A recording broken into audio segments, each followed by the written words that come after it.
Hi, my name is Nadine Albana, and I'm an occupational therapist from the University of St. Augustine. Hi. How are you doing today? I'm good. How are you? Good, good. Before we begin, can I confirm your name and your date of birth? Yes, Lima Akid, 11/25/1990. Okay, perfect. And how are you feeling today, Lima? On a scale of 1 to 10, 10 being you're extremely tired, you just don't want to get up, and 0 being you're not tired at all, where would you rate your level of tiredness today? I'm pretty tired today. I'm pretty tired. So would you say like a 4, pretty tired, 5, pretty tired? Yeah, maybe a 6. Okay, 6.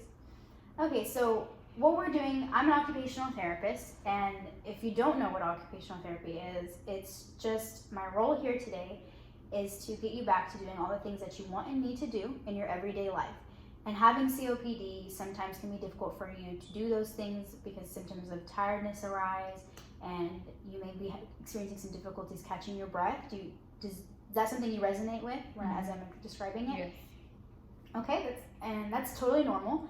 And I'm here today just to get you back to completing those activities without having that same struggle. So just to ease that process for you. And I've done it through energy conservation techniques, which are just tactics to get you back to recenter your body and come back into the activity with a lowered calm heart rate and your ability to execute the task without having troubles with those same symptoms. Does this sound like something that you'd be interested in? Yes. Okay, perfect. So what types of activities do you do every day that you feel interfere with your ability? Well, I have kids, so, I generally like to cook a home-cooked meal every night for them, but I found that, that causes me to get tired pretty quickly and pretty often. And that's totally normal. And that's something we can work on today. So could you give me an example of an activity that you do every day that your COPD, symptoms of those of COPD interfere with your ability? Cooking. Okay. So how about we do a simulated cooking activity today, and we implement those same energy conservation techniques and see how that works for you. Okay, perfect.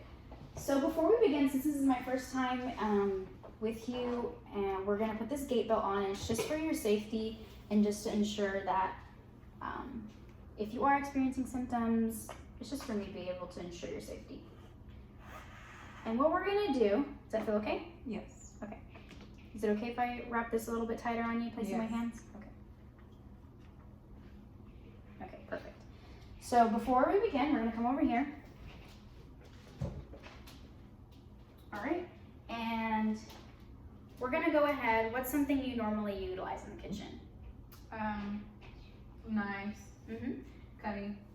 Okay, so how about since we have a lime here, Yes. how about we cut this lime, and when you are experiencing those symptoms of tiredness, you're gonna just take a step back and take 3 deep breaths, giving yourself a moment to recenter yourself and lower your heart rate. And when you feel completely ready, you feel balanced and centered, we're gonna complete the activity. So just let me know if you're feeling any of those symptoms of tiredness.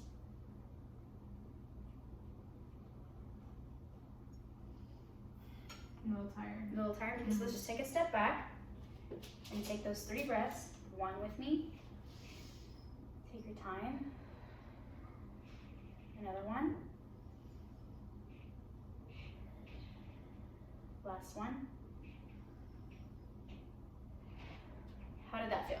Feels better. You feel like you can? Yes. Okay, perfect. So we're gonna get back to the activity. And again, when you are feeling, as a precaution with COPD, you may be experiencing symptoms of tiredness while you're doing activity. It's important to keep your safety as a priority. So when you are feeling tired, if you feel tired again, we're gonna use the use of a chair. And what we're gonna do is we're just gonna keep the chair nearby. We're gonna take a seat and do those same 3 breaths. And that's just to ensure giving you a more easier way to bring your heart rate back down. Okay. So let's try it again.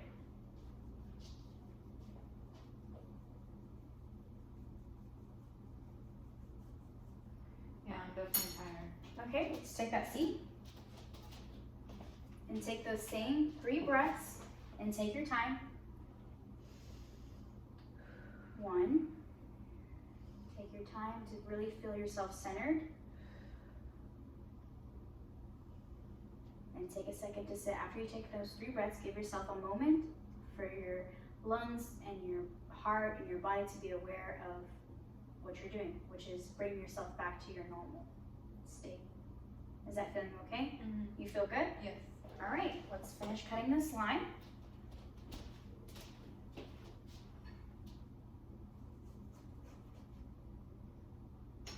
Great. So you have a seat over here. We can clean this up later. Before we finish out our session, I wanted to get your opinion on how you felt about the energy conservation technique. Is this something that you can see yourself using at home? Is it something that worked for you? Yes, I felt, a little bit more relaxed whenever I was continuing to cut the line. And it's just a nice breathing exercise. It's hard to stop and just take a good deep breath sometimes. That's good. That's perfect. And when you're trying this at home, maybe start with the chair.